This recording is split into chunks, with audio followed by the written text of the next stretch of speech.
Oh no, we're talking. Hello! Woohoo! Happy Hello. launch day, everyone! Happy launch day! We are officially live. I was like, are we live? Are we talking? We're live. We're live. So yeah, thank you everyone for tuning in.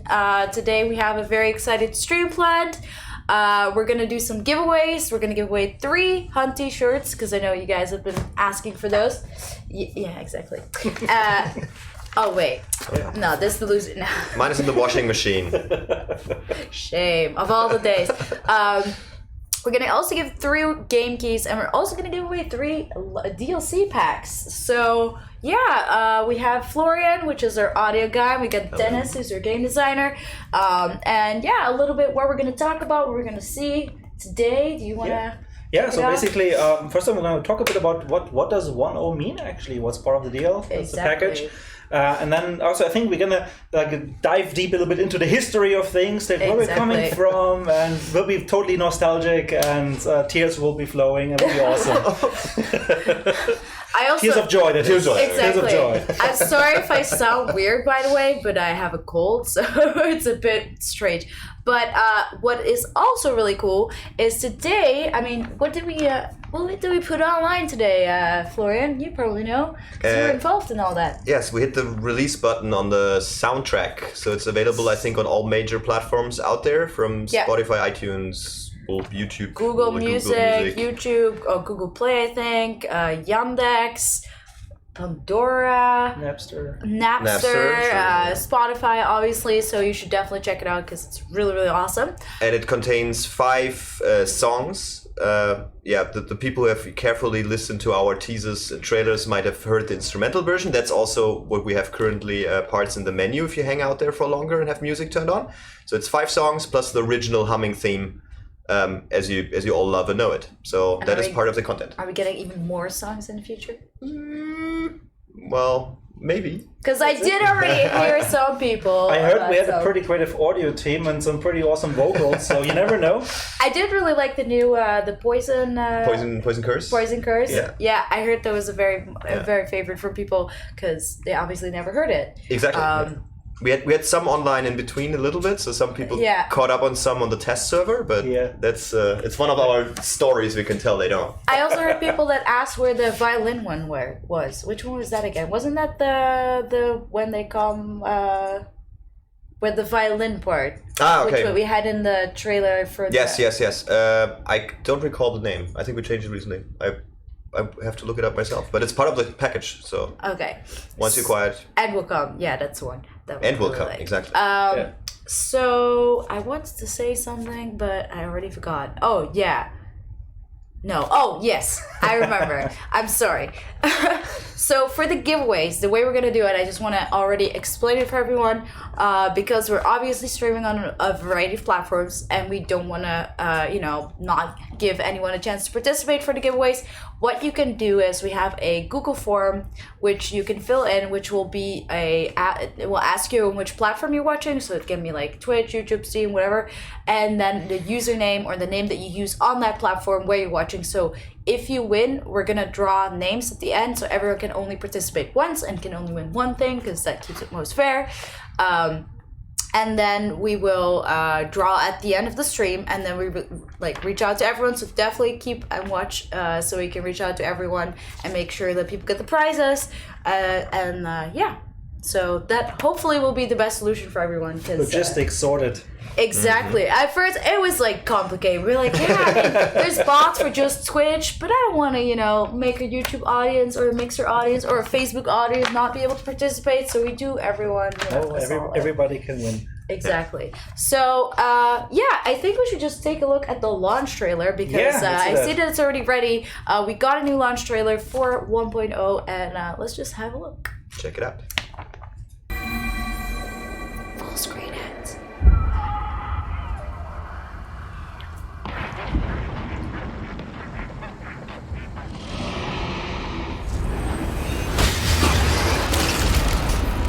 Oh, 2 guys. Take the shot.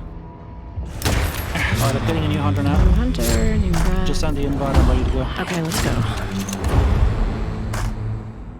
I hear gunshots, watch out. We're getting close to the clue now. I just must be in here. Can you cover me? Covering. All clear. Got it, I got it. Shh, don't let them know you're here. Watch out, It's got me, it's got me. It's gross. Don't let me Hell, go. what's going on? Got that run. Nice try. Still high. Watch out. Don't shoot the emulator. Come in with stab. There's like a team of 3 inside. I've got the one at the exit. Let's do number 2. He's not in farm. Taking the shot. Got him. Yeah, I think they're in there. Oh, you think? Guy coming on the left? Gone through the wall, Nice. Take it. Yeah. Oh, that was a good one. Watch out, high bomb. Back in the way. Nice boom. You go ahead, I'll block this one.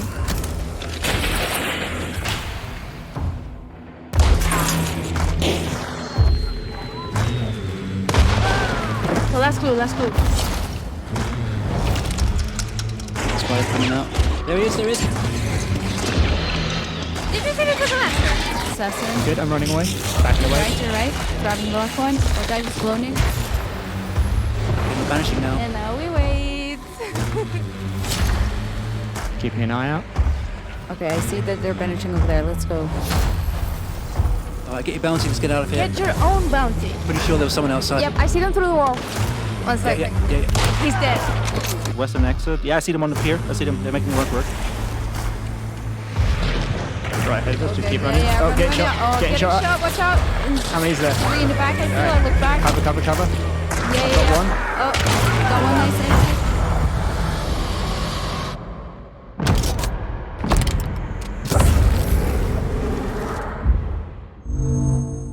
Achieved with CryEngine. And unmute. Next movie will start in a sec. Yeah, no worries. So yeah, that was the new launch trailer. Yeah, awesome. I love it. I think it's really good. I mean, obviously, I did not miss that shot, really, right? I mean, it's not What? real that I didn't really miss that Were shot. you on that video? No. Doesn't sound like me, does it? Like, different voice. It wasn't me. I was definitely not on that too. No. Dennis wasn't in there. But yeah, anyways, so the new launch trailer. What else is new, Dennis? So we have, in addition to the 1.0 package, which we've talked about like quite in detail, we also now have a new launch DLC that comes right at the same time. Exactly. So it's called the Legends of the Bayou, and it's separately purchasable, so people can just buy the DLC, and has a couple of really cool additions in there. Maybe you can have watched like the trailer before. As well. I think trailers are kind of cool. Let's just show another one. Let's do the DLC.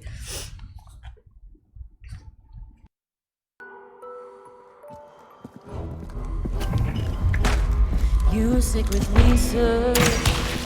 You might learn to survive.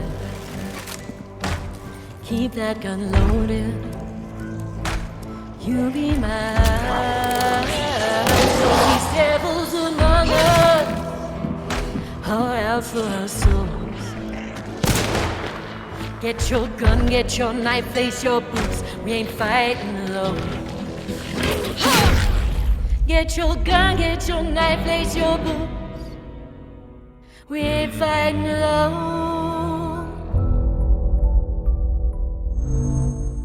Achieved with CryEngine. It's all right. It's already starting. Right. I'm just getting emotional here. So the Legends of the Bayou, 2 new skins that are of the Witch Doctor, the Bone Doctor, the Bone sorry, Doctor. and the Crazy Sister. Weird Sister. The Weird Sister. But close enough. Pretty awesome skins. This is going great. I'm doing great. The Weird Doctor and the Bone Sister, and the Doctor Sister, and Doctor It's like Sister. shake it up. You get something new.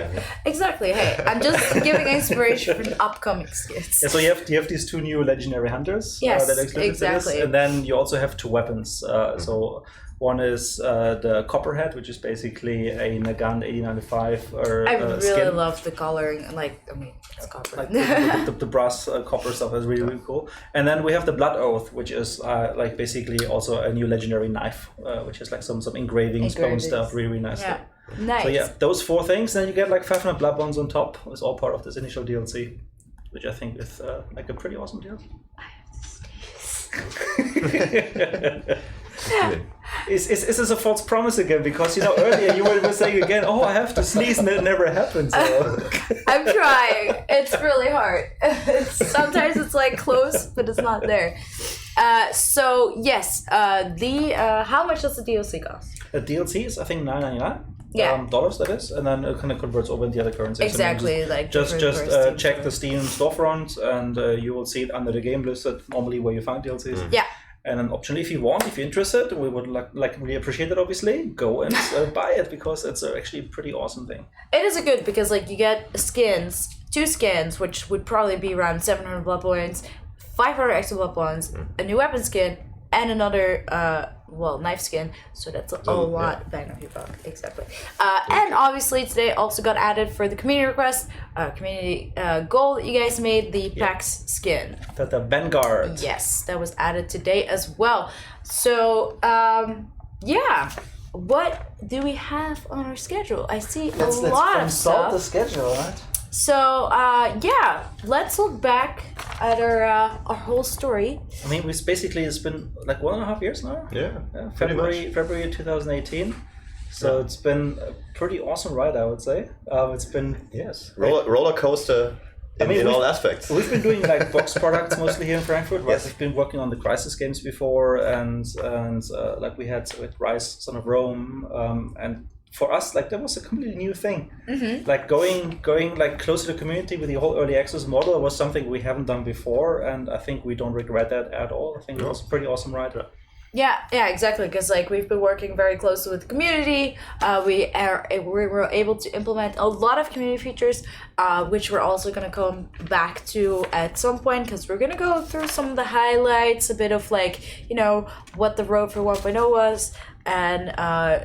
To start that off, let's watch a video that we have been live streaming. Oh no, wait, we'll talk a little bit about E3. So like E3 2017. Let's see, before the journey even officially began, the journey began with our big reveal around the spring of 2017. So like half a year before release.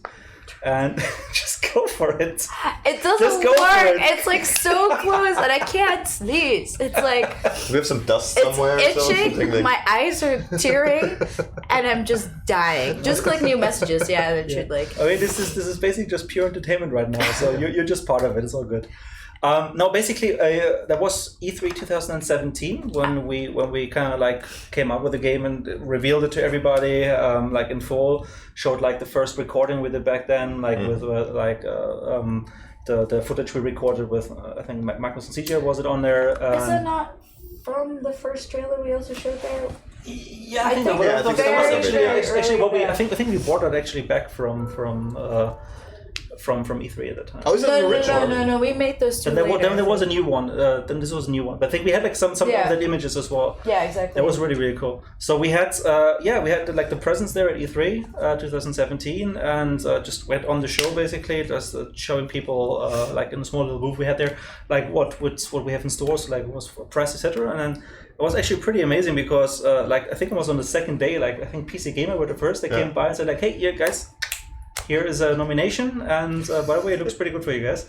Yeah, we got a lot of prizes that E3, like best of E3, best of E3, 4 or 5. Yeah, so that was like mind blowing. It was really, really like, and it was like the people in Frankfurt. I mean, obviously like Frankfurt in Germany, right? Mm-hmm. And then we had like the States, Los Angeles, where the E3 was hosted. Bit of a time difference there, so like people kind of like waking up in the morning over here, getting the news about hey, we were like nominated for best of show, awesome. And everybody in the team got super excited. So I think it also gave us a lot of momentum back at that time. Like yeah, we really got something strong here. We just like get that out and give it people. Yeah, awesome. So yeah, we showed it at E3. Lots of people excited. Obviously, it became a different concept than we had before. More focused also on online and playing with other people. And let's take a look at when we actually went to early access, when we posted this. It was still in the old office. 22nd of February. Yeah. Wow, 2018. and we have a video of that Sam is going to show us. Yeah, which it was like the whole team was there this time. doesn't want to work, because why would it? Hello, we are live with Just mute me. Just a lot of people here. Say hello, everyone. And we closed our closed alpha this morning, but today, right now, we have something special for y'all. We're enjoying some beers and some pizza, and we're gonna go push a certain button. So I hope you guys are ready, because we have this big green button here, and it says Release as Early Access. So we're all going to watch as Loic is going to press this button, so I hope lots of you are prepared. Not Loic. Okay. Oh, it's not Loic. Doesn't matter. But let's go. We're doing it live.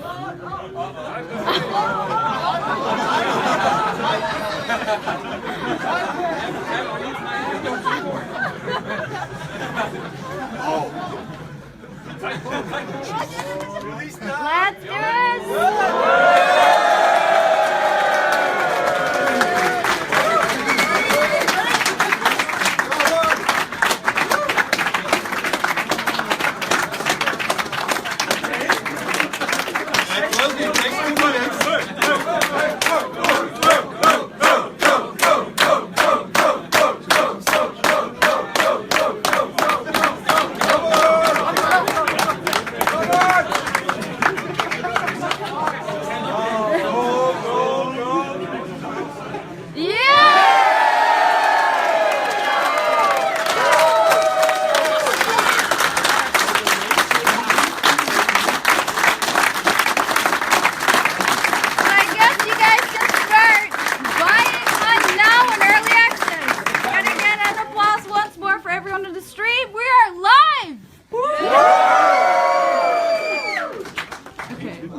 Yeah, I was at least 1 centimeter shorter back then.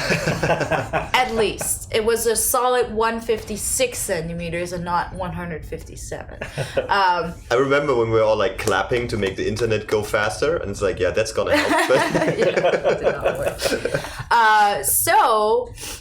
Why are we saying all grunts? It's so long ago. Yeah. So to first call. Oh wow. To first also let everyone know, obviously, we have been working on PC for a very long time. Well, very long time. And today was the planned release date also for Xbox. And as some of you might know, we had to delay Xbox by a little bit. Obviously, it's not going to be long. Hopefully, we're working really, really hard on it.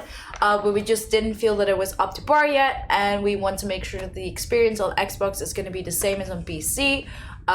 So that's why we decided to delay a bit. So I know that a lot of people are very anxious and waiting to play the Xbox version, but it is still coming. It's coming very soon. Very soon, but we're just, finishing the little touches, and then it will be ready for everyone. So we hope you already get a taste of what this is. And then obviously, to be fair, we've had some hiccups also when we went into early access, exactly. Right? As you guys remember, some of you have been with us back then. Murphy's Law. The server issues that were really paining us in the beginning. That we're really not expecting to be hitting us that severe, and we had to work quite a lot in the first couple of weeks after the early access release in order to make sure that this is kind of getting under control. We don't have to restart the servers like 3 times a day or 2 times a day. Exactly. So there's always a bit of a hiccup in there, and unfortunately this time around it's kind of hitting a little bit the Xbox release, but bear with us. We got there the last time, we get there this time as well, and it will be out very soon. Yeah, exactly. I also see some questions from YouTube. I want to buy a Hunt t-shirt, or can I buy the Hunt merch? Definitely participate in a giveaway because you can win one, but we are also getting the store up very soon, also this week I believe, if I'm not lying, but then you can also buy your Hunt t-shirt, but why not be able to win it first before you buy one, or you buy 2. I have to buy a couple of new ones. It's like a year old now already. Exactly. Exactly. Also different colors. Yeah. Oh no, this is not for me. I keep my black ones. I do like the black as well, most, but then again, I'm like dark and it's just who I am. But in the past year we had a lot of fan art.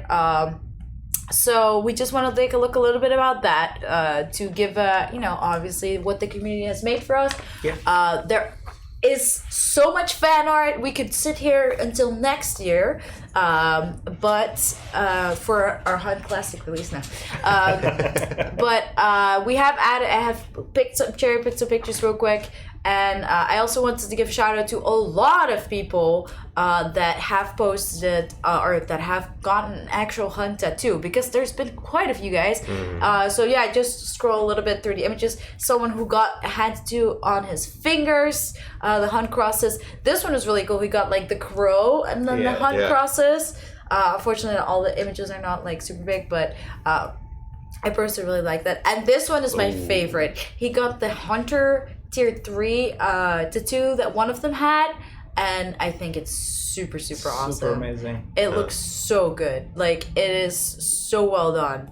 I still think, I mean, I never gotten a tattoo, but the tattoos that we have, especially like, for example, the traits that Ina makes, I think would be really cool to have as a tattoo.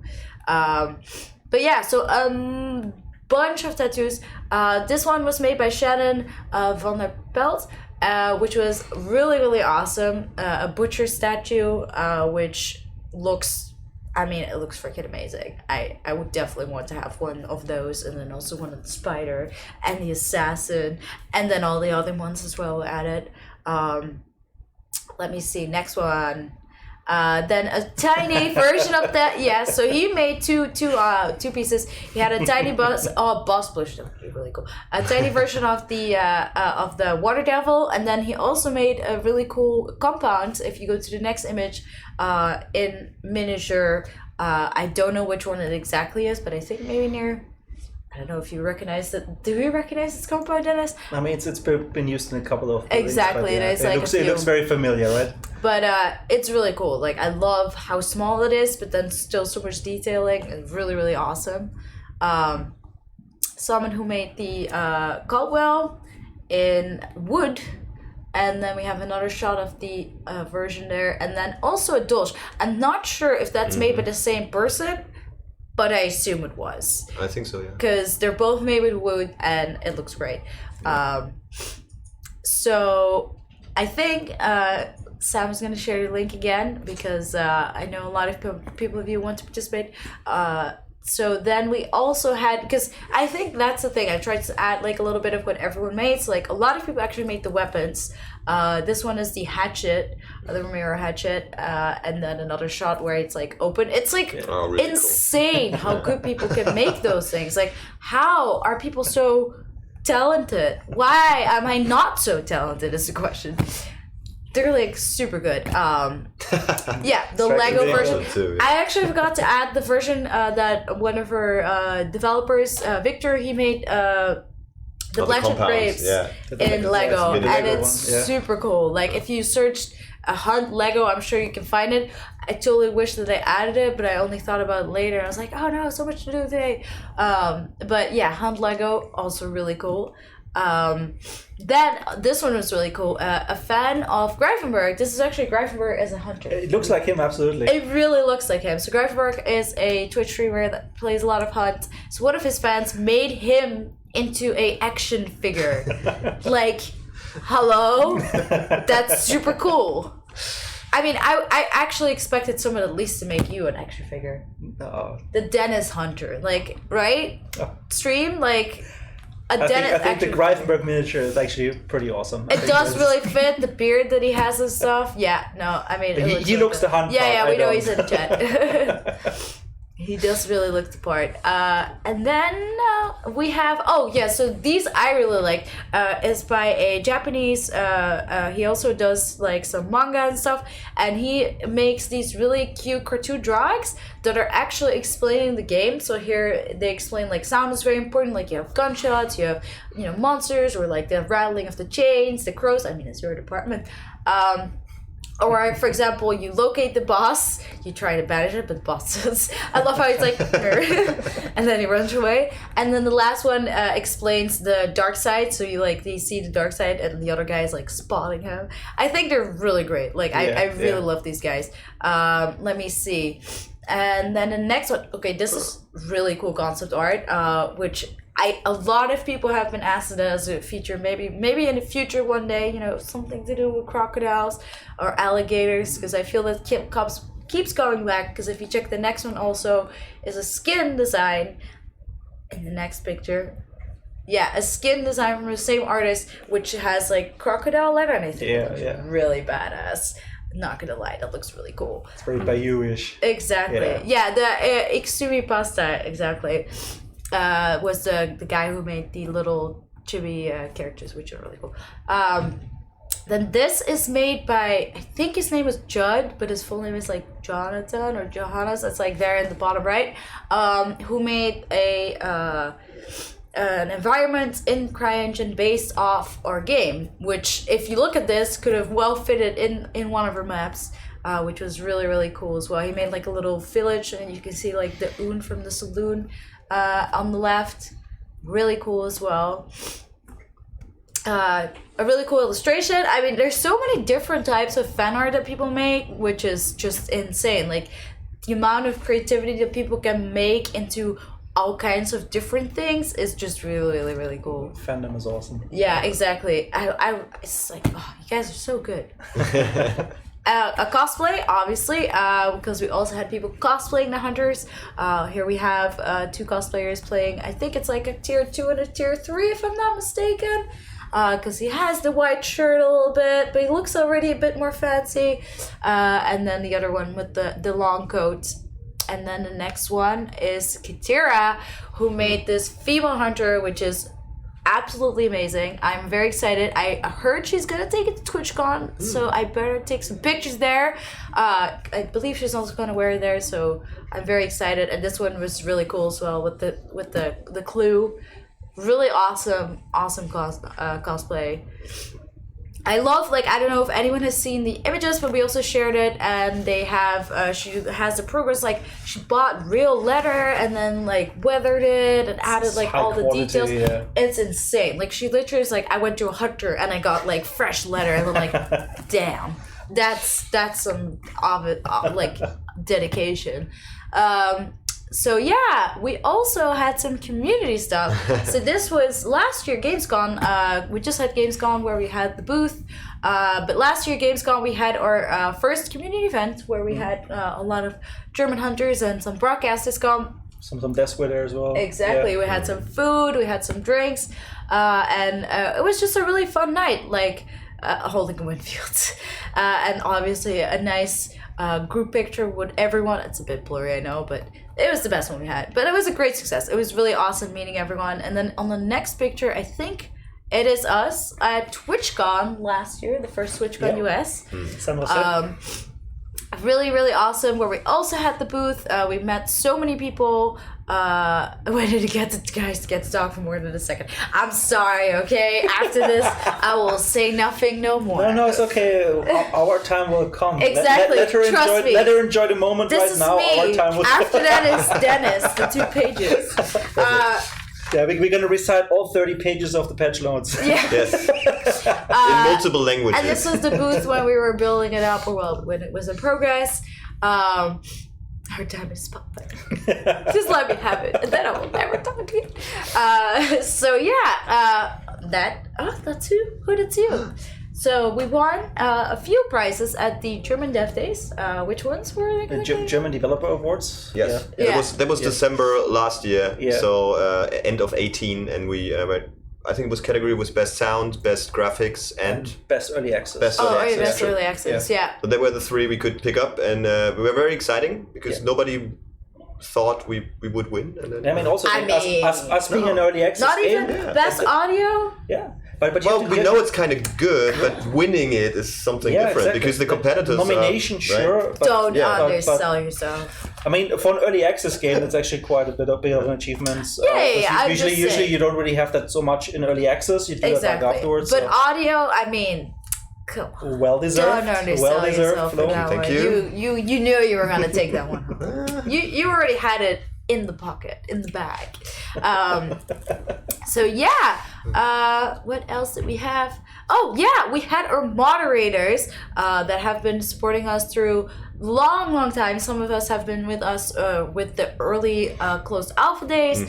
Some of us a bit newer. Some of them also went to Gamescom with us. TwitchCon with us, and it was really awesome to have them in the office. Next up face. Yeah, he's always looking very happy, as you can tell. I didn't add the video that was photoshopped, but where everyone had Nix's face. But yeah, these are the moderators that have been helping us. You had to mention that one again. Yeah. I've already banished it out of my head. No, It will keep coming back. So these are the guys that have been helping on Discord, some of them helping on Steam, some of them helping on Reddit, all kinds of places. If it wasn't for them, it would have been really hard to, do anything, because, there's so many of you guys and so few of us. So yeah, they've been really awesome, and it was great to meet them in person and to have them here in the office. And yeah, I think we still have one picture where we were having a good time. Exactly. We were having drinks also with Kolga, which is our German community manager, and also BD, smiling there, the good boy he is. And yeah, it was like really, really fun to like have them, as I said. We had some good times. We also went to TwitchCon EU. I don't have any pictures at TwitchCon EU. I should have added them from the community meetup there, because we also had a really awesome community meetup there. Me, good boy. And where we met a lot of the German also content creators, and also like people like Archie. Yeah, some of the European ones, exactly. Yeah. All the European ones that have been playing Hunt for so long, which was really cool. And it was really, really awesome just having a chance to just meet some of the people. And we had the chance to do it already in the States with a few of them, like Rep Strangler, Wrangler and Phil Spawner, and basically all of the local resident ones there, Sequisha. That was really nice, just having them at our little hangout there afterwards, a little bar we had. But here now with the European ones, it felt like like the family is trying to get completely exactly, yeah. To everyone. But yeah, no, like for us, like having the ability to go to events and then meet people that have been playing and supporting our game and streaming our game, is really awesome. Like it's really nice to see them in person. You always see them behind a camera, but then meeting them in person is always really great. So that's been a great experience. I don't know how many pictures, I think this is the last picture. Then I want to show one more thing, which is really cool, that I saw the other day. Someone made a 8-bit version of the humming theme. And I thought it would be fun to mention that, because I thought it was really cool. And I still think it's really cool. It's a classic. It's a classic. Yeah, so let's just take a look at that one, and then we'll go on to the next topic, and I will shut up.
Full screen. We're big. Yeah, welcome back. So that was a lot of the stuff that we had from a little bit of the year from the community side. We're not muted anymore. I can see it. So I'm gonna just hand this one over to the guys, where they can talk a little bit more about the game side of things, what we have been doing in the past year. Yeah, it's been like 1.5 years, I think I said earlier. Yeah. So like since February last year, and been a wild ride, I would say. It's definitely been a wild Lots ride. of ups, a couple downs, but I would say definitely ups are on the upside. Haha. So how did it all start, Flo? I mean, we basically had our launch. We mentioned it like, okay, well, we came out and we had a bit of a server issue. So like the start wasn't, I would say, was like our brightest moments. But I think we recovered like within a few weeks and had the servers under control. Yeah. And from there on, we could actually focus on the experience and focus on the community, right? Because exactly. of course, with the early access, it also started that, just things hit us. Like, okay, a lot of feedback from all different channels, and that obviously was where you guys came in to really manage that well. And we got a lot of feedback. Channeled that into the team, so we had our roadmap of what we still wanted to achieve in early access. Plus, there was the community coming in, and that was like, wow, okay, cool. So some things really worked, some things didn't. But especially like the first couple of updates, I mean, they were mostly reactive, right? I mean, it was mostly us trying to react on what the hell is going on in this game, right? Like I mean, it was basically a completely new meta experience. Like so we have done our playtesting, we've done our closed alpha events, so we had a bit of an idea of what the game is like, how it works and like the nuts and bolts of it. But obviously, having this exposed to like a large audience then means like you have to challenge everything, because people might play this in a completely different way than you originally anticipated. I mean, I still remember the old quartermaster having two long weapons. For example, and people run around with an aftermath and an aftermath. A lot has changed. I mean, so I think what we've been mostly doing is in the first couple months at least, like when we had the roadmap, do a lot of smaller but faster turnarounds when it comes to updates. So we had like, I think we started with 1 and 1.5, then 2, 2.1, 2.2, 2.3. So they were all like very much smaller incremental updates that focused on specific parts. And one of the bigger things we did was obviously like reacting to the initial meta of camping. That was quite a big thing back then, right? Like people were just like standing there with their rifles, shotguns, etc., wait for the boss fight to be over, and the moment these guys with happy faces came walking out, we got the bounty, well, that's when they got a shotgun in the face. Now, Dark Side Boost was an important step for us to kind of keep the flow of the game active, because it grounded down too much into this, okay, whoever has the longest like dexterity, like who can ever hold out the longest and wait for it, will get the kill shot. And that's really not what we envisioned with the game. Like we wanted to have it more rolling. We wanted to have a flow where people just move to the boss, but also feel good about moving out, trying to bring it home, and not have the dominant strategy be, okay, I'm going to take it from someone else who did the actual work. So that was, I think, one of the biggest challenges in the first couple of updates, kind of like narrowing that down. And I think with Darkside Boost and the tuning we had around that, with the test server was also, I think, also our first really like test server experience, where we did lots of iterations. I think it was like a 2-week span roughly, where we kind of brought additional versions of Darkside Boost onto the test server. Yeah, Darkside Boost changed a lot. Yeah. Oh, and the level changes as well. And the level to say, changes okay, as well, it's too much funneled, everybody has to go through that gate, and we just giving extended options, more options in the compound, which I think made at least for me, made a major difference. I mean, level designers they've been iterating on the terrain formula quite a lot together with the level artists. So like, okay, how can we have this cool, awesome look here, but how can we also make the gameplay flow so people don't sit in this particular bush because everybody walks past it and they get blasted by a hand cannon, right? Like, so make sure that people have a chance to use it tactically, but don't get too abusive with it. And I think that was something that of the first couple updates we kind of clicked a little bit and become better, and also lots of lessons were learned obviously then for later on Lost in Delta,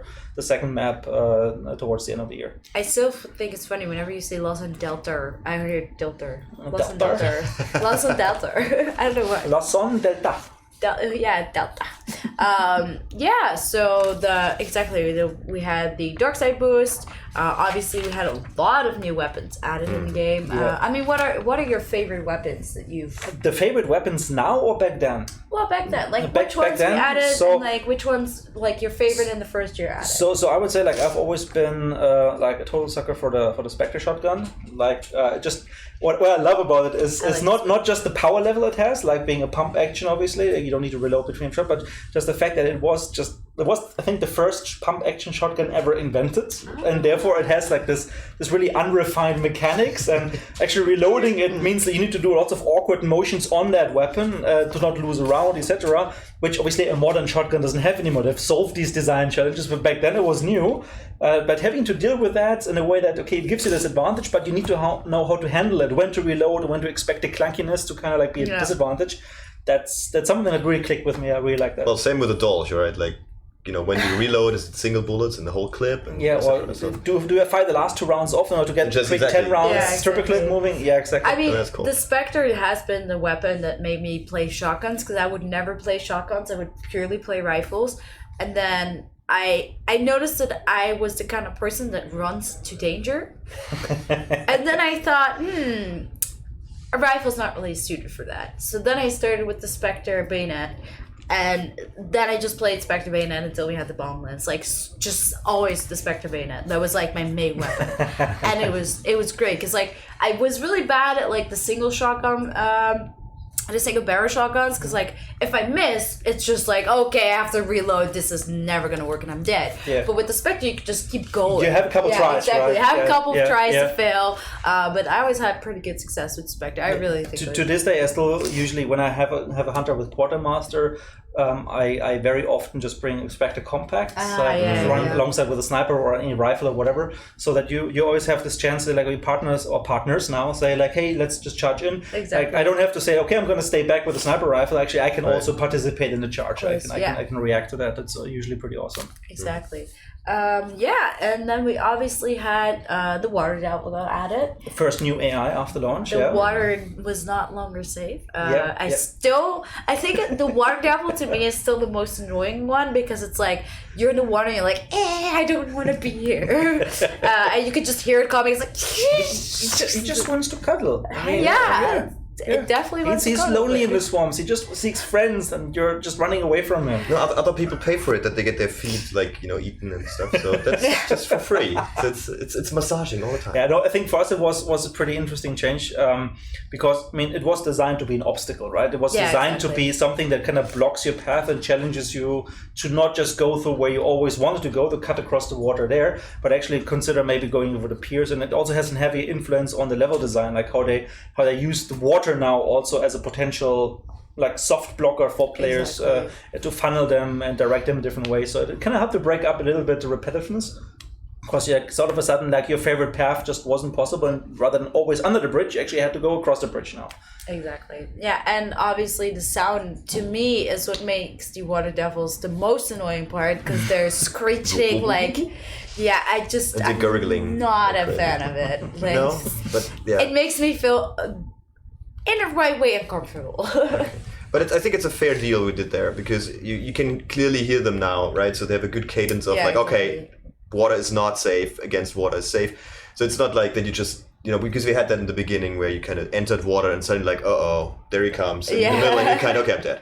But we solved this by, having a little more readability going. Exactly, like the iterative process. I think that's something which has been key to how we approach things. It's like, we take this feature, we roll it out initially on the test server, get some feedback there, bring it into the first release version, have it on the live service, expose it to even more feedback. Exactly. And then over the course of the early access phase, like, we've come back to many of the features we've developed like in the beginning or were part of already initial release. We've kind of revisited them, be that the bosses, be that some of the AI, be that some of the weapon balancing, the movement, etc. We kind of had a chance to kind of challenge everything and bring it into a better version of itself over the course of that process. Oh, and also, like, if you have it on the live server, of course, there are a lot more rounds being played. So you have those, let's say, edge case moments of, now I was in that corner and around me only water devils. So it was like I basically couldn't move. Yeah. And it's like, okay, maybe that we have to solve this. But we never had it in-house. But this because is also we never had those rare cases. Something we had to learn with the test server as well. Like, initially, we thought, okay, well, you know what? We just put on a test server and that will be representative of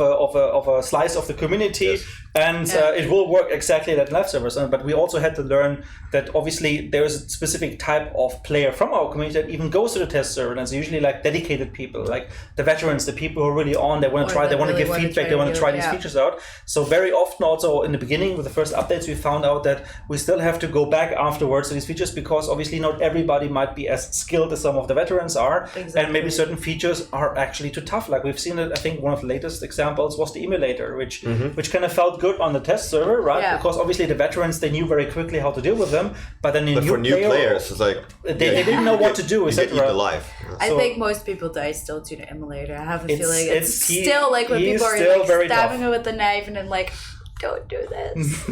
I've seen it happen so many times during Gamescom as well because like they were playing on the Xbox and we even mentioned it before they started playing. Like, listen, make sure if you see the guy on fire, don't stab him or don't shoot him because it'll explode. Yeah, have fun playing this game, but please, really don't do anything. Like, you just hide somewhere.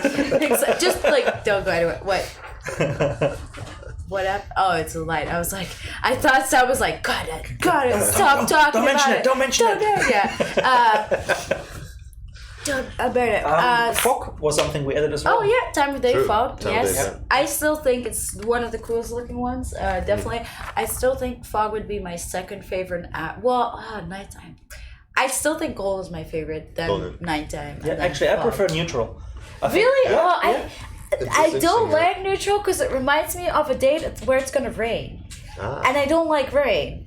It's Well, such a maybe gray maybe weather I do day. like rain then. Yeah, I guess. Well, I mean, it's like I know this is the type of weather we get in the Netherlands that I always dislike, where it's always gray outside, and I'm just like, nah. I'd rather have like either the It's a sunny- perfect day to play hunt. Yeah, but exactly. golden, it's like you're like golden. It's like the end of the night of a warm summer night where it's perfect temperature outside, and you just just gonna go for a hunt. First, you relax on your porch. I just envision it. Day obviously is really cool, but like daylight for me is just too depressing. Even though fog for me, I like that more because Yeah. it's like complete all out like. I like it. Dark. I like the option it gives you for playing. Like you can when you have a firefight, right? At fog, I find it much easier to just like blend in back into the fog Exactly, and maybe yeah. find like a different angle, flank around, just like use your concealment as an advantage in order to kind of like do hit and run. Yeah. Which obviously, if you're daytime, you can be much more exposed. So if you need to get across like the fields northwest of Stillwater, right? I mean, okay, he's probably gonna have like 3 shots at me until I've reached the tree line, right? Which usually is enough to bring me down. But with the fog setting, I can kind of like move around it. Like it's kind of the rolling hill stuff is really nice with it because you can see like the particles as well. Exactly, and it just looks really cool. I just want to touch the fog. Well, for me, night is still pretty cool. I think even after we made the changes to make it a bit brighter to begin with, Yeah. Yeah, that helped a lot for me, especially at home. I don't know why. Old Maybe- Night was really dark, like really dark. Like I couldn't see anything. But then you have to listen out even more what's happening around you, and you have the nice thunder feature, right? So you can basically, your approach gets cluttered by the thunder, so you can time it like flash, and then like wait, boom, thunder, and then you can do something there. So that was a nice. People love that too. I recently had playing with a buddy and was saying like, I always sprint when the thunder comes. Like that's good. That's the moment you make your move, right? That's actually smart. That's when the sniper fires the shot. What I found interesting though is like the nighttime. That's been one of the good examples for how it evolved over the course, right? We've got feedback from some of the streamers, for example, said like it's really not so good for streaming. Yes. That was during early access, so before early access release. So during our closed alpha, I mean.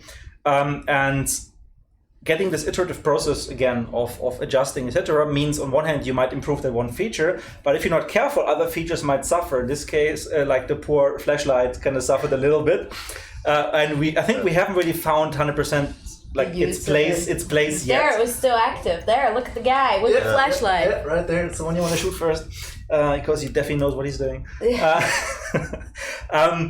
So this is, for example, something which still I would see as a challenge ahead of us as well, right? Like go back and see like what equipments due to feature changes, new features being added, either became redundant or just like didn't really have a spot anymore. We've experimented with the flashlights, to give it a bit of like a blinding thing, but even that at the moment was still systemically limited by our lighting we had in the game.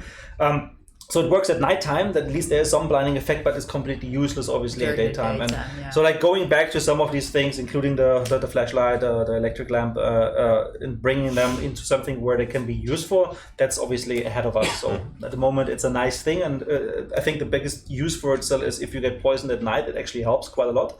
So you can see through the poison effect much better. But it's very situational. Obviously, people find other items for the slots that might be much more meaningful in the moment. Exactly. But yeah, we also had a bunch of trades, obviously, new equipment, new hunter variations, more styles for your hunters, but also something that has been really important for us in the first year of performance. Yes. Probably, I think, the most important. I think we had like 3 major updates that focused on performance in the first year. Like there was one, I think it was 1.5, I think. One of the first ones that gave us initial boost. Then with the new map also. The new map had some improvements. So like that's a good thing of having an in-house engine also. Like we do have some of the experts right away and available for us, so we can actually work on some of these improvements, be that rendering, be that lighting, just making sure that the threads are optimized, like make sure the technical side is ready to support us in whatever we need to do there. And that's been very, very beneficial for us with this project. Oh, and having the focus on optimization and performance, right? Because whenever you add something to the game, it always means, well, you add something, so it can affect other things you might not have anticipated, and suddenly it's like control of the budgets. And and then suddenly say, okay, let me make more like a freeze, and then let's really look at the frames and performance and how GPU, CPU operate together, and that was I think a big learning curve as well. So that we spend more time on this optimization and performance to begin with. Again, with test server also. And test server as well, right? To balance that out. But I think I know that you guys always came back like saying, it runs much better. And obviously that's something we want to continue. Also, like, I mean, this what you just mentioned, individual points, like new traits, new hunter variations, a bit weapon variations or unique new weapons, performance updates, bug fixes, balancing. This kind of become like a bit like the formula for how we approach the updates from this point on, right? Like all of the updates that came after, like in the interval, usually a month or maybe sometimes 2, like spaced out. They usually had a combination of all of that. So we're trying to attack multiple fronts, get like some improvements out, get some new features out, and then very often just having that one unique feature linked to it as well, like be that the new map, for example, or quick play. Yeah. So the new map is also definitely something that was probably one of the biggest things of last year. Absolutely. We showed it at TwitchCon, where we had our booth last year in San Jose. Yep. Yeah. And the new map was positively, how do you say it? Positively accepted? I think people have been longing for a new map for quite a while, so they were eager to get their hands on it. My brain. It's here somewhere. I'm also like having a lot of issues breathing. You should just sneeze maybe, and then maybe. Well, that's the thing. It doesn't work anymore. I do have. I swear, like if I look at you, it's probably because the light is there. I do feel the need to sneeze a bit more. Well, thank you. That's I take this as a compliment. Bring that out of me, the sneeze. But yeah, so we added the new map there. We already had people broadcasting the new map exclusively from TwitchCon before people could play it at home yet. So yeah, I know I look at the light, but it doesn't do it for it. Every time I look up, it doesn't want to do it. If I look at the light, this is what we use the flashlight for. I get it now. This is what we're going to use the flashlight for. Yeah. If you want to sneeze, shoot the flashlight at me. And then exactly. You make other hunters sneeze. I mean that could be a gameplay feature. But yeah, new map, really well received. And then obviously we did a bunch of changes still to the old map and the new map, because obviously when we bring out a map, we still have a major amount of level changes where we notice like, oh, this entrance is not being used, or here we could have multiple. I call that the uncluttering as well, because it's kind of always natural that you want to do it as detailed as possible, and then you might get a bit lost in that process, and so a lot of things were kind of, oh, wait a minute, now you cannot see that, we need to have different angles. Put all the detail in one spot, and in walks Sven with a new updated heat map and tells you no one is going there. The heat maps you showed on stream at some point as well, one of the few developer live streams where you can see where people die, and we know exactly like the. No, Sven and the team did really great on that. Yeah, absolutely. So it's really helpful. But new map. What else? We had a Halloween event. Oh, quick play. Yeah, quick play. Not too, of course. We had quick play, which where we started. Update 4. I think update 3 was the new map. New map, and then And then update 4 in November, I think, was quick play. Yes. Yeah, quick play. We announced it as a solo event originally. Because back in September. Yeah, we're testing that. To test it out, and quick play has stick around. It's still one of the most more popular, obviously, features. Natuurlijk, quick play. I mean, that has evolved quite a lot as well. Yes. Important part for us was with quick play also to give people. So first off, I mean, let's maybe wind back a little bit. Talk about the solo only event. So I mean, it was the first event we did, exactly. With this custom only solos allowed rule set for the basic bounty hunt mode.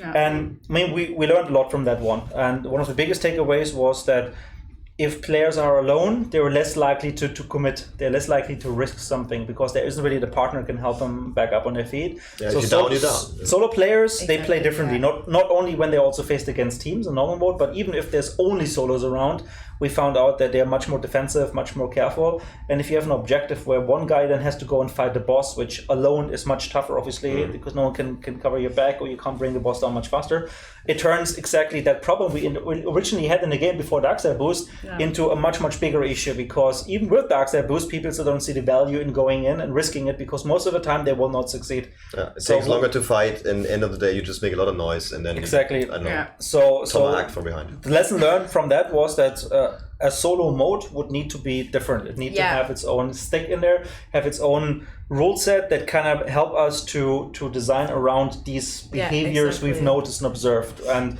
so that's why quick play then was turning into this more objective driven mode where it was about survival. It was more like the last man standing, and also from the rewards point of view, giving you different strategies on how you can compete. Right, you can just go in to farm a little bit of money, because even if you only had like the wellspring for like a little while, you would still get the money out, and there's no risk since you didn't invest a hunter.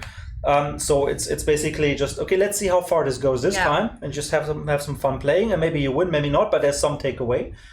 Or you can kind of try to play it safe still, because your priority might be you want to save that hunter, you want to be the last guy to survive the round, because that then gives you that hunter that you've just kind of unlocked for free, for the other mode. Exactly, right? So that you had like a synergy. So people, we've seen it like actually with some of the streamers also. Like in the beginning of the streams, or even before they started streaming, they were kind of like getting a couple of quick play hunters, and then they could kind of play with those when their teammates were on, and use them. It's a perfect way to get like better weapons from the start, right? Yes. If you get out with a quick play hunter, you can already, you can have already enough mud or something. Yeah, exactly. Well, it's rare, but you can have it. It is possible. This is a super interesting point we can maybe touch upon here. Like, so the fact that if I have completed the tutorial and I can now start at rank 1, I can technically find an endgame weapon right away. Exactly. Right? I can just play quick play, we just talked about, and if I win that round of quick play, obviously it's elo-based matchmaking, which means I will be matchmade also with new players for the most part, right? So I have a fair chance of actually winning that one. Yeah. So I can take that hunter out, and if I'm lucky, maybe I find an aftermath, a sniper rifle, some really cool mid or end game weapon. Exactly, And if I stick with that until the end, that's what the guy will have. Alternatively, I can just like go into a bounty hunt, and I can be lucky to maybe have a PvP fight with some players and kill them, get their weapons, or if I'm more the scavenger person, I can also just sit back, see some other guys duke it out, and when they move on, actually go and just see what they left behind, right? Yeah, exactly. So there's always a chance, besides like daily and daily challenge completion, weekly challenge, all of that, to still get basically a cool end game weapon.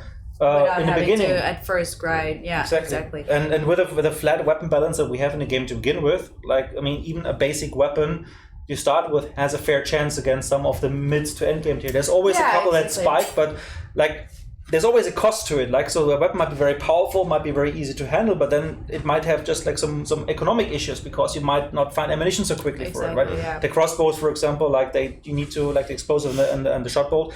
You only have limited ammo for them, but they're very powerful. So there's still people that would prefer the regular crossbows over those, just because of how they balance. And this goes across the entire arsenal. Yeah, exactly. Quick play, we had that event. Then we had the Halloween, where we had the Halloween butcher, where he had a pumpkin for a head, which I still think is really cool. For some weird reason, I know I was adding all these pictures to the thing, and now they're all gone, and I'm kind of upset because like I had them all gathered. And then obviously we had Christmas, where we had the Hunt Jingle Bells remix, the Rise Up. And the spider with the socks. Exactly, the spider with the socks. We had grunts, elves. We had a lot of things, like spider with socks, grunts, elves. Cool. I really, what is next events coming up? I think Halloween again. So, Halloween should be the next one. We gotta see if we can deck out Halloween a bit more. And like, I so definitely want to see a return of the pumpkin butcher. I mean, the pumpkin butcher for sure, but like maybe we can add something else. I don't know. We should think about candy. That somewhere.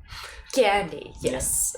So basically, I mean, that was almost the first year then, right? I mean, so Christmas, and unfortunately we didn't end that year on such a high note because again, unfortunately, we had some server issues of some stuff we deployed. Yeah. It's obviously all the fault of the Christmas content that we definitely wanted to get out. It's nothing to do with us maybe just missing a few bugs. It was completely that. No, unfortunately, that kind of gave us a bit of a dent because we really wanted to end this on a high, but with the server issues and the Christmas break, etc., some of the issues just couldn't be resolved until early 2019. So like only like in the last week of December, first week January, were we able to really get things back on the move. But it was the focus on exactly that problem for really a while, saying let's freeze, let's first get that out of the way before we throw it was a wake-up call for right? us. It was a big wake-up call, especially since we had complaints about some of the performance improvements that we've been working on over the year having either been lost or other problems came in, etc. Like there was like this omnipresent problem of stuttering that people, like a lot of people were actually suffering from micro stutters, like small stuff, which was really I almost forgot about those. That was a pain to figure out. Like, I mean, again, only because of the proximity to the community, only because you guys actually gave us the log files and kind of like came back to us with all of that, where we able to really gut it down and find it eventually. So many logs. Like I remember, I was like a lot of people, but it was so hard to find. And I mean, they have been giving us so many logs, and like it was ever down. Like we have a folder of logs collected. There they are, and then everyone was like working really hard on them. Like that's been the main focus for so long. We even had like a test server on the test server, right? Yeah. So test serverception almost, where people would then be having a specific build with additional telemetry logged in, so that everybody who had issues, like, please go to this specific server so we can try it out.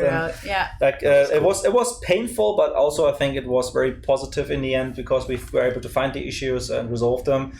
And again, without community support, I think we would have struggled. It would have not been that going well. Yeah, exactly. And then we survived that, managed to fix most of all those issues that we had, and then actually went up and up. What did we have? I mean, I'm already like in the next year.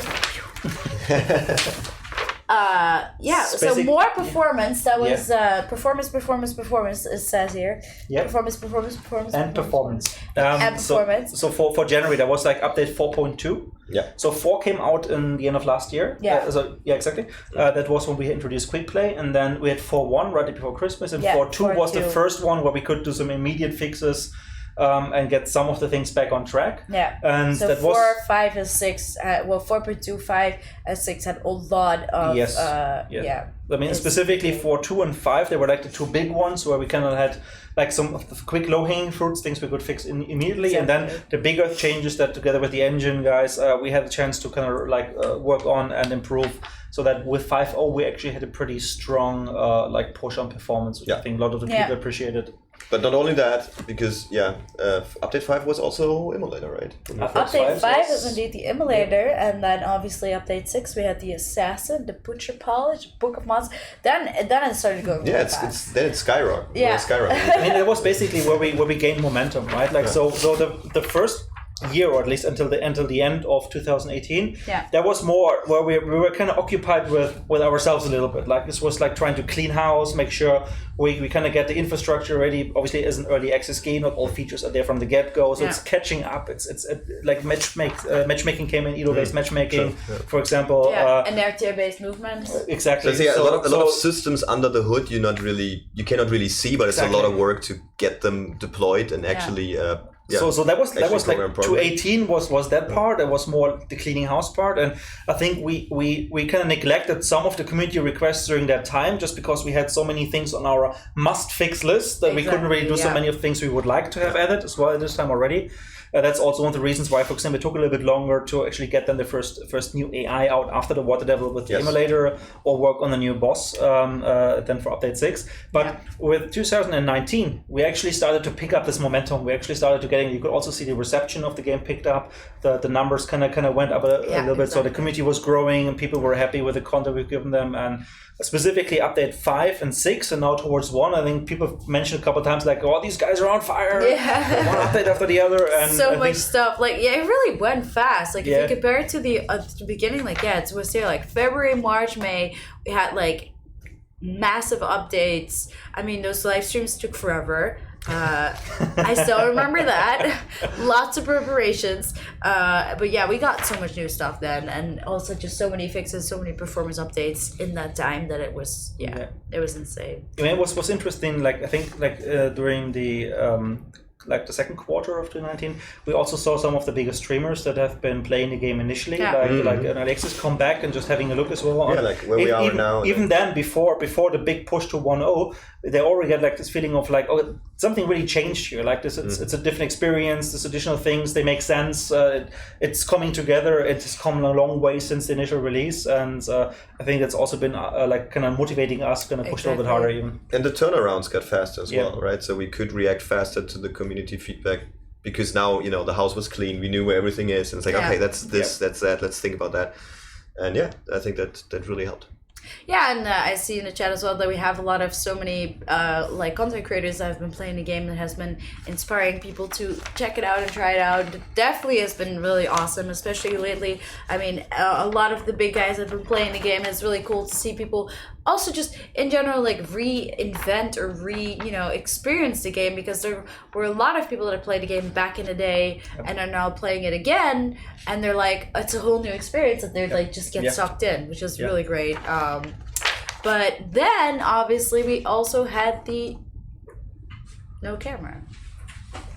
Are we still audible? I think we're still audible. Yeah, we that's straight. just lost the cam. Well, let's see if we can fix the camera in a second. Did you turn it on and off in the thing there? Yeah, have you tried turning it off and on again?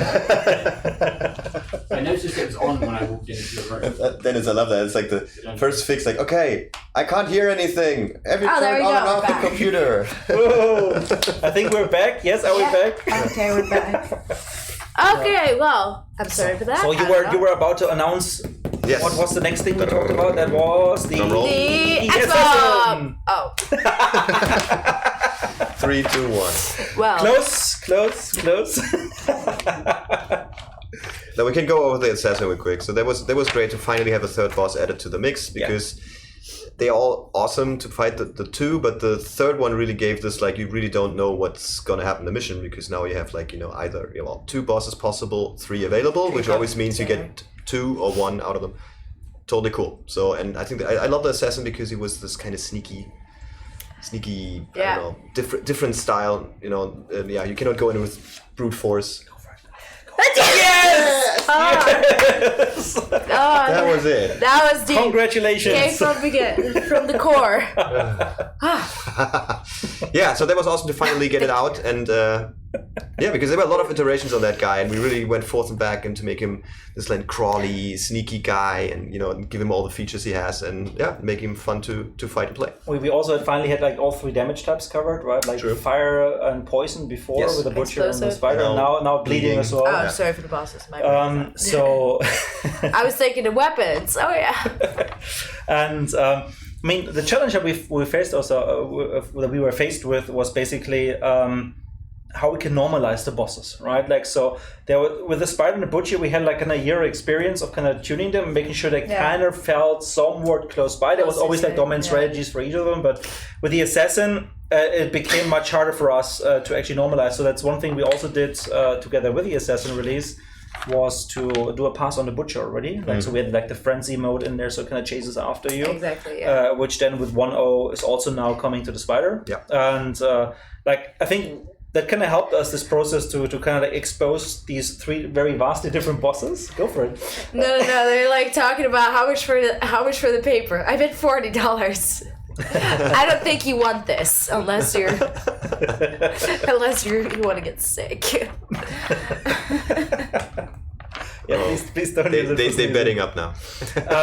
So yeah, I mean, again, the bosses normalizing that was a big part, and that basically with 6.0, there was one other very, very big thing that was kind of like looming there, and we were working towards for the summer, and that was the console early access. Yes, which the is called Xbox game preview there. Exactly. So that was a really, really big step for us, because obviously, like, bringing this game to console is just like on a completely different level than just making PC, like a smaller update here and there. Like that there was work that we've been doing for the last, I think it was 9 or 10 months, where people, like a subpart of the team has been exclusively working on that part, helping and refine that.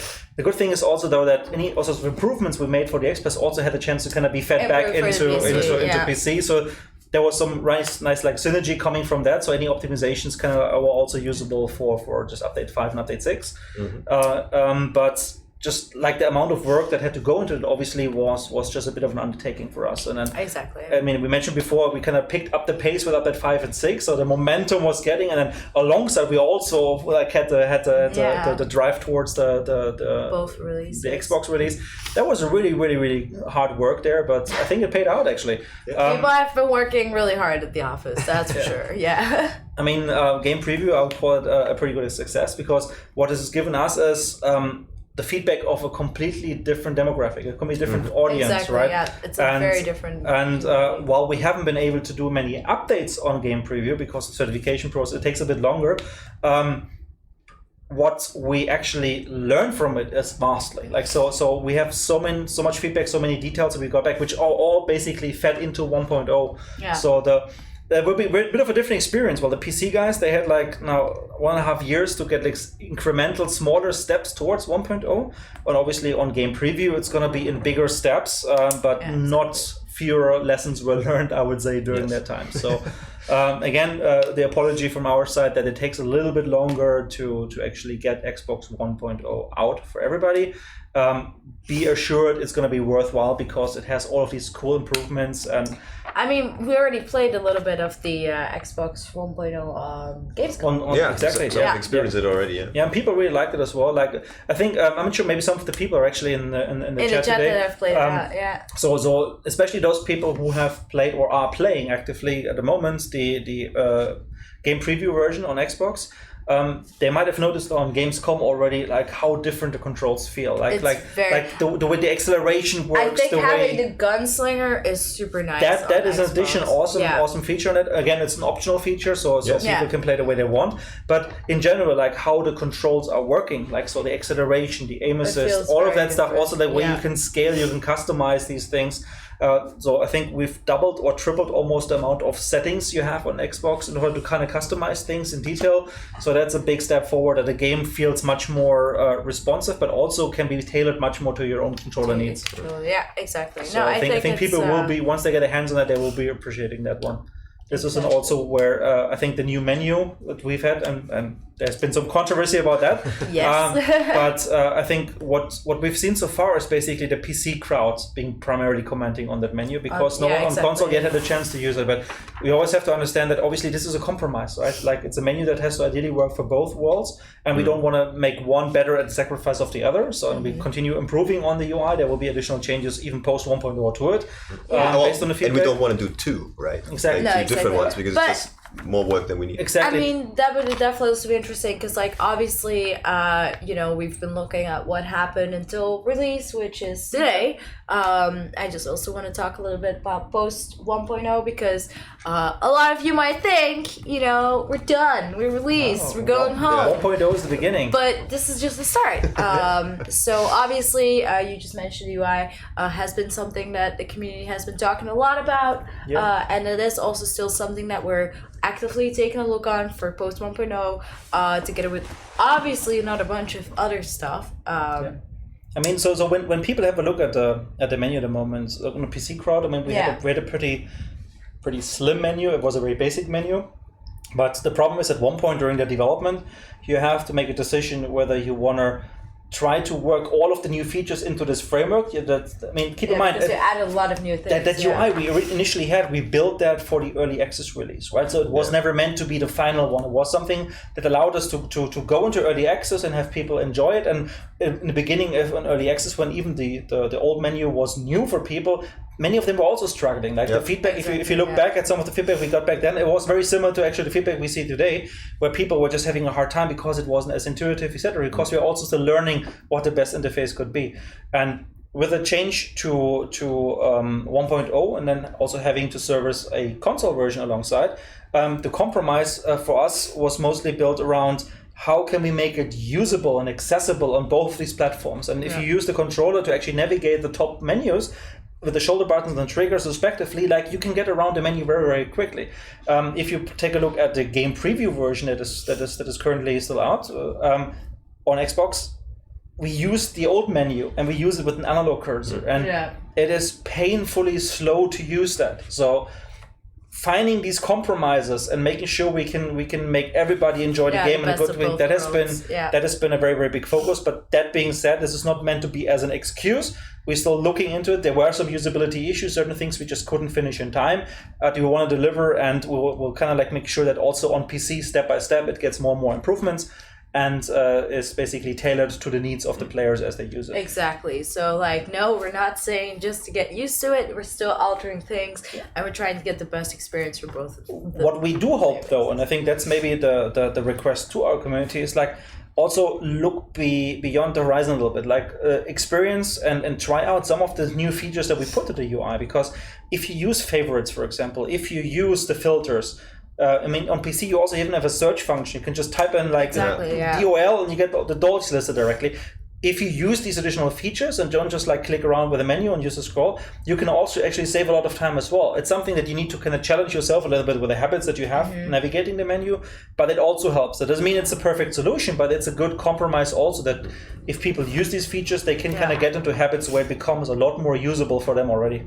Exactly. But yeah, just also to go back a little bit, like the bigger things of update 1.0, because we are now live with 1.0. We just talked about the UI then, but what other things do we have in 1.0? Well, we had legendary content, I think, as a very big topic. Exactly, yeah, legendary content. So we got some really awesome skins, as you saw earlier. The Bone Doctor, the Weird Sister. I said it right this time, right? Yeah. I did. Yeah. The sister doctor. The sister doctor, the doctor sister. The weird but bone. a lot of ways to look really cool. I mean, obviously, to look really cool as a female hunter for me personally. I also really like that. So I can also, have my own. I think visually, like for 1.0, I mean, just the amount of additional content. If you just take a look at all of the weapon skins, all the legendary weapons, I mean, it was like 35-ish, I think, alone were released. With the recent one, 36, the Vanguard that you guys unlocked with the community challenge. Yeah. Then we have we had those 7 hunters. Unique hunters you can unlock, and we will be looking easily at almost 50 unique legendary things. I mean, each of them being handcrafted, awesome made, and then being able to be played by the players. I mean, exactly.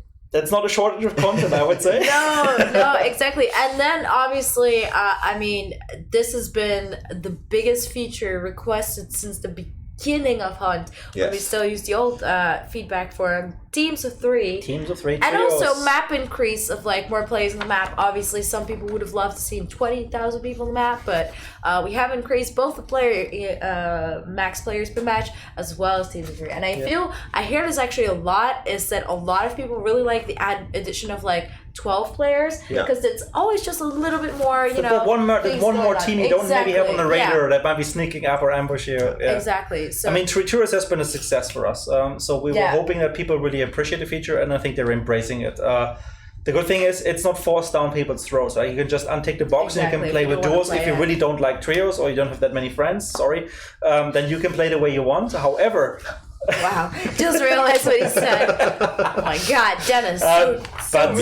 What you can do is, if you want it, you can use the trio feature. And I think what we've seen is a lot of people who actually would have liked to play the game, but they really want to play with not just that one friend, but maybe just more people to have a chance to come back and actually really enjoy this. And so for us, trios, our teams of 3, it has been a pretty big success. And we already announced, like in the stream when we talked about the feature initially, that post 1.0 we also want to have the random trios come. So at the moment it's an invite only thing, just to test the waters a little bit how the feature goes.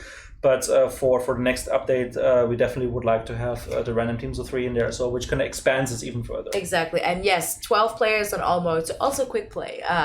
So more people, and I think it's been really a good like balance, because like obviously our maps are not that big, but we also don't want them to be overcrowded, because we also still have the AI. Which is also a feature for everything that is important to our game. So I mean, like with all of that together, I mean, what people have to see also is like with 1.0 or the road that we took to 1.0, we kind of made the game also ready as a service, right? Like so we were getting ready not only to deliver on our promises from early access. Like we clearly said in the beginning, we don't want to do any monetization during early access, right? And we've fulfilled that promise. But also, obviously, we also want to make sure that there's a service. We can continue to give support, and we actually have new cool content for the people to explore. Exactly. So that's why the whole idea of the premium currency, the blood bonds, came to be. So people have a chance to kind of like play to unlock, which is, I think, a very, very important point, because it's not just a premium currency and then it's a hard split. And if you don't pay, you will never get these cool skins. No, you can actually play. You can just prestige, or you can play, and you will actually get all of that content for free by just experiencing the game, engaging with the game, and and the same thing is like all the content you get is not gameplay changing. So it's not at all pay to win. It's just you have your customization, you look different, you have your legendary skins, your legendary rep. Okay, they sound a bit cooler. They sound a bit no, but in fairness, it's like it really doesn't change your whole playstyle. It's just something you can express yourself. So 2 pillars, right? It's the cosmetic pillar on one hand, so that's where the cool skins come in, and then it's the convenience side. Right, you have more hunter slots. Like you really don't like that you want particular to reshuffle, trait. but again, reshuffling. How long does it take if I want to reshuffle? I join a game, I immediately get the next extraction. 3 minutes later, I'm back in the menu and I can reshuffle again. Yeah, or play. Or I spend 20. Play quick play. I personally wouldn't reshuffle, because I will just like go with the base skin and just deck them out. Yeah, I'm not the. Well, but I do love the three. slots. I love the 3 health bar guys. Yeah. Well, that's the thing, because the thing. I really is look for them bars, and buy them specifically if they have 3 big health bars. See, and I do avoid them all the time. You avoid them because I get down so often, so I have the more chance because it gives me more revive options. The best option is the first one being big, because if you get hit, it's the biggest health bar that you can regain the health, and then everything else small, because like every time you get down, you just lose 1. Yeah, so big, small, big. Ooh, I see the pros. See? New tactic. Watch out. But I mean, this is the good thing, right? I mean, there is no wrong or right here. Yeah. It comes down to playstyle. It comes down to choice. And I'm usually solo, so for me it makes total sense to have big health again, bars. a different thing. Like if you don't have a partner to pick you up, obviously, like small chunks are not so important, right? So I think the bottom line here for that purpose is that what we think is important is that people understand that they don't need to buy the currency. They can just play it. They can just play it. What they can realize is that there is really no pay to win in the game. We don't want pay to win. We would be very much allergic to pay to win ourselves. This is not the type of game we want to make, and I think we have not made that type of game. What we have is convenience. So that means reshuffling or respeccing a little bit. Like if you're not really happy about these particular traits, you can just have the traits removed, but it doesn't necessarily mean you can get like the perfect hunter now. There's no gameplay advantage for you there. It just means you can get to that cool hunter build a little bit faster than normally you would through playing. But still, you enter the map, you go for the first 150 meters, and you still get a headshot. I mean, there is no pay to win inside the session. Anything gives you an advantage. There's no like revive coins or anything like that. That would be pay to win, clearly. None of that in the game. It's all cosmetics and convenience, and I think that's very important for us, because that's something we've also have a very, very strong opinion about, that we want that type of experience. And I mean, we keep taking the feedback as well, because like some people were worried about the fact that you get 1 weapon unlocked from a legendary, whereas if you play quick play, which you can do from the start, you could have never had a legendary weapon. You can kill someone with like a Winfield and they have an aftermath, and you pick it up and you survive and you have the aftermath. So it's not like you know, or pick up the legendary even. I mean, so what was actually pretty interesting. So when we went on the test service initially, that we got everybody for testing purposes like a certain amount of Bloodborne, so they could spend that, and we could also kind of see what is the type of content I like the most. They also get their prestige rewards temporarily for the test server. So we saw actually quite a lot of like legendary weapons being scattered around, but to be fair, I also saw a lot of them lying on bodies, and I was exactly. I think that way I got like one of each very quickly, just because I was able to hoard them from the bodies that I found. Like I could go in with low investment, just sneak around a little bit, get on the way, like maybe like a really cool dodge precision or something, and then you use that on the way. The thing is, like, if someone enters the game already with a legendary weapon, there's not a very likely chance that they're even gonna bother looting the other guy. So like checking dead bodies, if you see a dead body on the map when you're playing bounty hunt, is super smart, because you can directly get out, get that body. Maybe he has also legendary, for example, if he already went in the same legendary as you did, or the other guy that shot him. And I've seen that people took a gun and ran for. Yeah, like, okay, I'm expecting really right helps. now. Yeah. It also, I think, had one nice side effect, which is that it makes what you experience in the first couple of games a lot more exciting, because there's much more of a diversity of different weapons around. So if you're stuck with, let's say, like the Romero or the Winfield or the Nagant pistol, and you have to kind of like fight only people with those, and you only have them, like, it kind of gets stale. You would need to unlock all of the cool weapons already within the first 10 ranks for that to be different. And while we still need a progression, and the progression is important, and also even if you got that one legendary unlock, you only have one version of it until you actually have ranked up all the way to get more of them. So it's that one try you get, but that one try isn't really going to make it much of a difference, because you could just find the same weapon somewhere else. It's not that you get an infinite amount of those ready from the get-go. One instance, you can play with it, and you can probably lose it the same game if you're unlucky. Yeah. So yeah, exactly. Let me see. So what else do we have? So yeah, just in general, like community requests. It's gone now. We have been getting a lot of community requests. In the past, we did it on our website, and we have been doing it on our Discord for the last months actually already.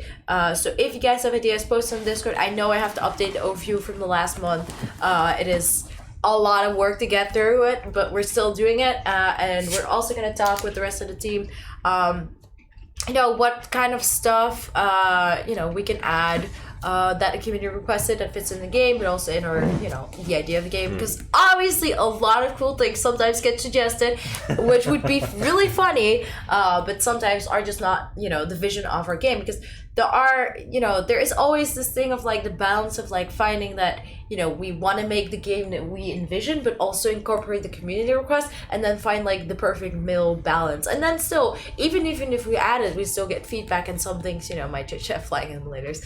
Yeah, right. But if you take a look, I mean, especially all the stuff we talked about, I mean, quite a large amount of the things that we mentioned as new features were community requests originally. Like so not only just like the latest one with the trios, but other features alongside, be that enemies, or female hunters, for example, was something very early on. It was even on our list that we had on the list, but it was matching the community immediately, and it was like, okay, that's a no-brainer. Which was actually pretty awesome in the beginning, when we could see like community requests, and we saw like on one hand that request list, and then we saw our internal roadmap, and it was like, well, that's not too much of a difference. So maybe the community thinks this one feature is more important than we think, but like overall, there were lots of things appearing on both of these lists, which was super encouraging, because it kind of showed us we were on the right track already with some of these points. Yeah. No, exactly. And I mean, that's why we're obviously going to take a look. And then next week we'll have another stream where we'll go more into details of what we have planned for post 1.0, because obviously there is stuff coming there too. And then we can give you some more information. We originally had a music song stream planned, but that got sacked for a later date. I'm sorry, Florian. I don't know if you did that already. I'm on vacation anyway. Okay, so you're not even there, so it doesn't even matter. Which actually, to be fair, is also a very good point to talk about. I mean, so we've had a lot of really, really hard work happening in this. Exactly. And with 1.0 out now, I mean, we will do bug fixing, we'll do additional patch support, like we're gonna move forward, like bring the roadmap into view. People are continuing to work on it, but I'm also sure there will be a couple of people on the team who might want to take at least a day or two off now. A little break, yeah. and I think it's good for everyone, like, so you have a really lot of content you can play through now. And it's good for us as well because we take a step back and can look at the whole thing we've done. Like 1-0 is always like this, like a little bit of we've made it, celebrate. But of course, don't kind of, rest and become lazy. But at least it gives us like, okay, where we are right now, this is really good. Let's think about what we're going to do next. Let's listen again to what you guys want to do, what we want to do, and then find a good balance out of that. So yeah, it won't stop, but it's a good opportunity for us as well to celebrate and reevaluate and just say like, okay, we've made it. Also regain some strength, right? Recover a little bit, be ready for the next awesome things. Well, it's like, looking at the numbers out there, like, it's like a lot of people have been waiting for that 1-0 day to finally, play it themselves again after a long time, or pick up again, or even buy the game first time.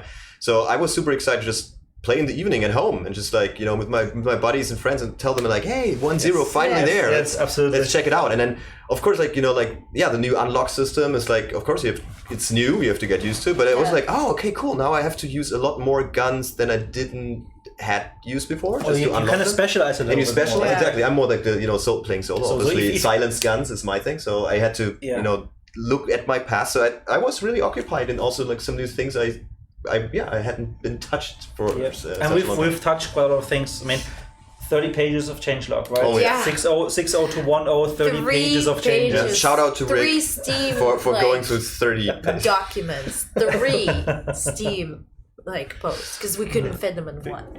I mean, amazing amount of work. And so I've been at this company now for a long time. I've been working on the Crisis titles together with Flo already. And we've gone through a lot of different projects, and I've seen so much passion the last years, like so many people really doing a lot of hard work and just as going this extra mile, just want to make this game succeed, from the initial 2017 E3 reveal to our early access, over the early access phase, now the push to 1.0, and that push will continue, and I'm pretty sure of that. There's so many dedicated people who really want to see this game go really, really strong. Yeah, exactly. So because this is a celebration, I'll give you guys a last minute or so to fill in the Google Doc, which is a chance to win either a Hunt Showdown game key, a DLC pack key, or a t-shirt. So definitely fill it in. And then what is a Hunt Showdown key? It's a key to the game. So a lot of you already have it, obviously, right. But you guys can give it to a friend if they don't play Hunt yet, or if you don't own the game yet. This is a good time. And also for the people that, don't make shirts or win shirts right now, we're going to have the merch shop opening really soon. I think it should be this week. But I will not give the exact details yet because I don't know when. And first we'll have some of the basic stuff, like some shirts, and then eventually we'll get more for a later times, because we have some really cool merch planned. So yeah, the next stream will be probably me and Dennis, and maybe potentially someone else, which will be next week then. And we're going to talk a little bit about what's coming after. The roadmap will be updated as well then to reflect that. We're going to take a look at community features that have been requested. And in general, thank you already for everything that you guys have been doing. You guys have been with us, some for a very long time, some from the early close alpha days when I still remember all were on Discord, and everyone was screaming, and there were 70 or 80 people just in one voice channel, and it was mad, but it was really fun. And I think that's a really great thing. So I also want to answer a little bit of questions. I already saw one person ask, what if, weapon of the DLC falls on the floor? Can you loot that? Yes, you can. Yes. Yeah. So you can pick up everything you find on the ground. And it follows the rules of contraband, right? Which means you can only have one version of it in your arsenal, or each of your hunters would technically also carry one version. But it is available. There's nothing as a strategy where you will just pick up a specific DLC weapon. No one else can pick it, and therefore they can't benefit from you getting down. That's not going to happen. Everything you pick up is there for everybody else to pick up as well. Yeah. So, will the soundtrack be on Amazon Music? I'm not sure if that gets offered through the list is very long. It is a lot of things, but I can't recall whether Amazon Music exactly. is on that. We posted the list, so just follow the social media stuff. Yeah. You see but it's not all of them, because there's some others. I wouldn't honestly know, but I mean, Spotify is free. Yeah, it's called, there are quite some. There's so many servers. We named it Port Sulphur Band, so if you just look for that, you get the You get the, you get Maybe if you everyone move the document to the left, and then the chat on the let me see. So like weapon sway, that's also something that we see a lot being mentioned in the community right now. I mean, obviously the same with everything. We just So we did a lot of rebalancing, right? I mean, so one of the bigger changes we've done is the projectile speeds, and with weapon balance, it's always a give and take somehow. And we felt that it's more important for people to have an easier time actually aligning with the target, and then calculating with lead, like leading the target, etc. Like the velocity. I mean, it's old Western guns. They have mostly black powder, gunpowder, slower pressure build up, lower velocities, and we wanted to make sure that this is also part of the experience, not like super high, supersonic, like Kalashnikov rounds or whatever. That's not the type of game we're making. But obviously, it's a give and take, as I mentioned, and this way we felt was already very excessive in some ways. We felt it was a bit too harsh, and added to this whole problem of like being able to score reliable hits, because keep in mind you also have like the latency, the ping of the players to the surveys, all of that stuff in there. Even with the systems we built, like favoring the shooter, you still had issues where it just felt like too many things stacked on top. And even with the changes we've been doing, like scaling down somewhat, we are still, I would say, having more sway than most other games out there by far. Yeah. So I think we're in a good spot, and together with these other changes, you should not look at the sway or the bullet speeds or all of the other changes in isolation. Look at them and how they form a bigger picture together and how they affect the balance of the weapons. And keep in mind that we are not a game that has 30-round assault rifles all the time, where you just spray and pray, and if the first hit doesn't hit, then it's going to be the second or third shot.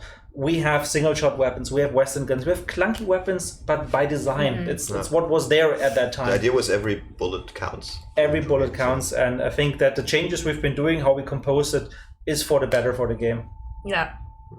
I see that someone has added if there were going to be adjustments to make legendary hunters more cool, more than just looking cool. Well, the thing is, if we were to do more with it, it would not be... If we would make them better than other choices, it would be a pay to win, which is obviously something we don't want to have. But there was one thing that you have talked about, maybe potential different voices. Yes. But I mean, that's also something that we might have for other hunters. Maybe Sam can already do the winners for just copy over the list, and then do the winners and see if we can pick some people so we can already get in contact with people. Will there be shared progress between PC and console? No, they're on two separate realms at the moment, and we want to make sure that people can progress with platforms independently at the moment. Yeah. Let's see. When will the train be up and running?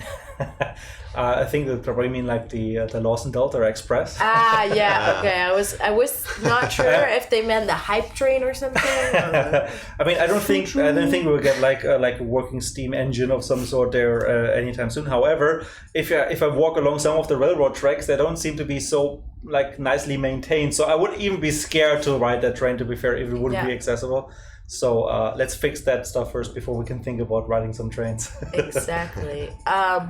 Does Dennis love Crisis? Love his profile picture in Discord. What was that? I heard my name. You do. Yeah, they said if you like Crisis because your profile picture was on Discord. Yes. I mean, yes, worked on it. I mean, I worked on all 3 Crisis titles, and I still think Crisis is an amazing game. Okay, so he's gonna give away the keys first. Maybe you can say the winner or like the. Well, I wouldn't put. Yeah, because we have to figure out where you have to reach out to them. But let me see. No. At the moment, we do not have any plans for PvE mode. But we have a lot of other stuff, cool plans. Let me see. Uncharted will come to PS4 at the end of the year. So that is also coming. I saw some people saying, "Oh no, it's never gonna come on PS4." I'm like, of course it is, because we announced that. What time does the update go live? I mean, it's already live right now. yeah, it's already live. You can probably expect like the usual Steam kind of like promotion stuff. I think they usually have it at 7, like usually like the free weekends and all the other stuff is like 7 European time, like Central European Standard Time. Yeah. So that's like in the next 15 minutes. That's usually when they kind of update things. So I would expect that very likely we'll see some of that stuff kick off there as well. Yes. Exactly. Let me see. Yeah, whatever. I mean, we can't say anything yet what is coming for after, because we do want to keep that for 1.0 for next stream, the post 1.0 stream. But we'll definitely let you guys know. Also, I mean, there's quite a lot right now. Let's enjoy that for a moment. Yeah, exactly. It's always like people more and more. The chat's going so fast. Like I'm trying to read it, but it's a bit hard. Let me see. Looks like people are really appreciating the DLC. There are like lots of comments about the weird system, the Bone Doctor. Exactly, and I mean, I already seen so many people that said they have purchased it because they want to support us, which is super awesome. And I know that Sam is currently writing down already the winners for the people that have been participating for the prizes. So let me just get over the first winners for the game key. So they win a Steam Showdown key. If they already have the game, they can gift it to a friend or a family member, or, you know, your neighbor. Or if you don't have any friends, maybe just a stranger on the street like that. Create a second account and buy a second machine. And oh wait. So the winners for the game key for Hunt Showdown, we have 3 winners. We have Tweedle Derp on YouTube. We have Yo Alex on Twitch, and we have Angeluse 54 on Twitch. Congratulations. Yeah, congratulations. So we'll be reaching out. I'm still having to figure out how we do that on YouTube, because like obviously make sure you have your Twitter DMs possible, or Twitch whispers, sorry, we can message you there, so we can find you. And then for the DLC winners, we have Sarius64 on YouTube.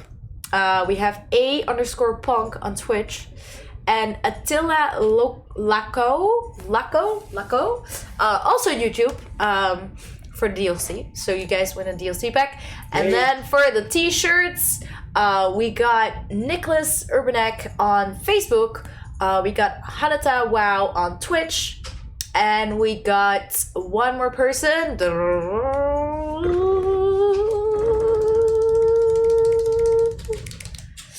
William Lee's on YouTube. So unfortunately, no Mixer winners. Well. I mean, we literally have everyone in the pool, and I do admit that Mixer is a less big platform, so there are more people in the other channels that are fed in. But we also only have one. Has the same chance. Exactly, everyone has the same chance. At least I came up with a way that everyone could participate, and unfortunately, obviously, we couldn't. You know. And we might give out more in the future, right? Yeah, I'm pretty sure there's going to be more raffles. I'm sure there will be other chances. But not only that, you know, we did still obviously want to have a way that everyone could, you know, participate. So this was the way. Okay, do you know how many people participated in total? I'm very curious. 840. 840 people. So nice. I mean, I probably wouldn't have won either because I have bad luck. So it's just the luck of the draw. Yeah, so I see, is there anywhere else we can get a shirt? So this week, if I'm not mistaken, we should have our merch up, and then you should be able to just buy your shirt yourself, and we'll be adding more and more stuff, because at the moment we have one shirt, like a few basic stuff, and then we're gonna have more cool stuff like mugs, it's hats. Basic, but it's also pretty awesome. I'm just saying, it's like, it's the essential basics. Yeah, you know, like H&M has their basics line, because it's like the basis, the foundation. Yeah, you have to have this before you can go for the other ones. So the foundation of our store. We had 17 participants in total of Mixer. So out of the 817 people participated in Mixer, so like, yeah, it is definitely a lot harder. But then again, everyone had the same amount of chance. But yeah, once again, we'll be reaching out to all those people. I hope it's not too complicated. If you are that person, so I will name you guys once more, just so you guys have an idea. Or maybe if Sam could show the names with what they are, which channel on the stream, so they can quickly see the names. If you are that person and we haven't reached out to you today, make sure that you send us a message on Discord or something, Discord is the best place, or social media, so we can try to reach out to you as soon as possible and make sure that it goes to the winners. And if the winners don't respond in like 24 hours, we'll pick new winners and we'll let you guys know then on our social media. Then I gotta win. Then he goes. Finally get a shirt then, huh? And then we make sure that we reach out to them there. So those are winners. Make sure you check if one of that is you, so we make sure that we are not gonna miss this up. And yeah, thank you guys so much. And once again, you guys have been really, really awesome. I know we can't all win, but in my heart, you're all winners. So sappy. But yeah, obviously, lots of new stuff coming in the future. But for now, we hope you really enjoy the 1.0 content. Our team has put a lot of hard work in there, and I know Xbox is also very eager to try, and it's coming very soon. It's very close. And then we'll also obviously talk more with you guys, but the content will be the same as our 1.0 for PC. So yeah, definitely give it a go, and we hope you guys enjoy it. So Absolutely. See you guys on the servers. Exactly. Good hunting. Yeah. Thank you. Have a great day, and make sure to join our Discord, discord.gg/huntshowdown, where you can find our latest news. And you can talk with the community. You can find new friends, because Dennis. New friends, always welcome. PM, the lead designer, is always great. Yeah, you can just message him, private message even. He just offered it. He offers a private message service. If you have any questions, I mean, any of us are super responsive. Exactly, yeah. We have just if you have ideas, if you have feedback, just want to tell us how awesome the stream was, go for it. Exactly. We appreciate it. So yeah, thank you once again, and yeah, we'll see you in the future very soonish as well for a song stream where we go into songs. So make sure, remember, the songs are on the major streaming platforms.